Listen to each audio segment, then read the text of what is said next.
Tontolon'ny zavakanto kosa indray le chant de chorale izay no anaran'ity fifaninanana tsy mbola nisy nanao teto Madagasikara ity fifaninanana mihira kapela ka vondrona na groupe no mandray anjara ao anatin'izany ny 360 niaraka tamin'ny Canal Plus ny Canal 7 no tompomarika amin'ny fikarakarana ny hetsika toy izao ny fanazavana. Ny concours le chant des chorales de concours anankiray nikarakarainy 360 miaraka amin'ny Canal Plus sy Canal 7 voalohany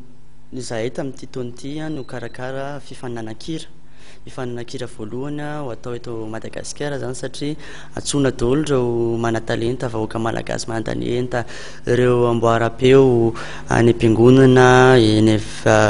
mpinamana any am-pianarana sy ao amin'ny fiarahamonina andray anjara amin'ny concours le chant des chorales. Inona moa ty le chant des chorales ty fifaninanankira a cappella ozy sika ny ilazana anazy zany hoe tsy mampiasa feon-java-maneno mihitsy ary manarak'izay na nilaza ary ateo hoe atsonany avy any am-piangonana sy ny mpiara-manatra sy ny sisa de tsindriana sy tsy pianay manokana eto fa tsy azo atao sy holalovina ny hira-pilazantsara ara-pilazantsara sy hira mitory hira fiderana zany. Ny fepetra de tsotra misy manana aloha zay voalohany indrindra ny site webnay ny www.lechamtdeschorales.amg ao anatin'io misy ny règlement ny na ny fitsipiky ny mifehy an'le fifaninanana de fepetra tsotra be hoe ny olona rehetra de afaka mandray anjara na ankizy na tanora na efa sokonjokony na lahy na vavy na miaraka mihira na mandeha mitsitokatokany fa fotsiny hoe misy fetra ny isan'ny olona mandray anjara ao anatin'ny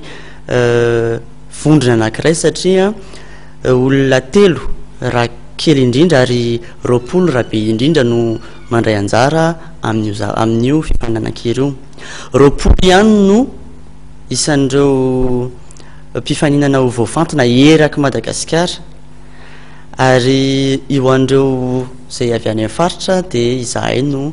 ho raisinay an-tanana zany ny fikarakarana zareo fitondranana zareo mandra-pahatonga eto Antananarivo andray anjara sy hifaninana indray hiady an'ilay loka lehibe zay dimy tapitrisa ariary amin'ny 25 sy 26 octobre ao amin'ny Coliseum. Ny fimpitoana fandraisana anjara de efa ny farany androany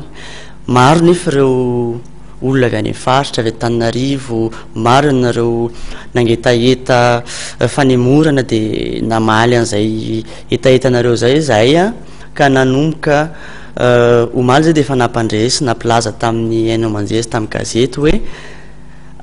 ahemitra ny fisoratana anarana ahemitra zany ny fara fisoratana anarana de ahemitra amin'ny farany volana aogositra zao ny raiky amin'ny 30 aogositra amin'ny 12 ratoandro ny fara fisoratana anarana ho an'ny zay lina amin'io fifaninanankira io.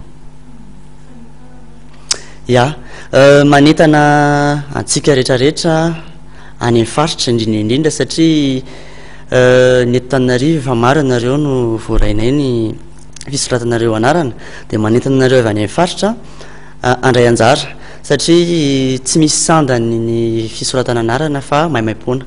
de tongava maro manatona ny alliance française zay misy anareo na aiza anareo na aiza eto Madagasikara na manatona koa ny office du tourisme zay misy anareo ho anareo eto Antananarivo moa atsika eto Antananarivo raha ohatra ka mbola mitady fisoratana de ny AFT eo ny eny amin'ny CRAM ihany koa mandray ny fisoratana anarana de tongava maro ary fa zava-baovao ty zava-baovao nefa zavatra entina nandratra ny kolotsaina sy ny talenta malagasy.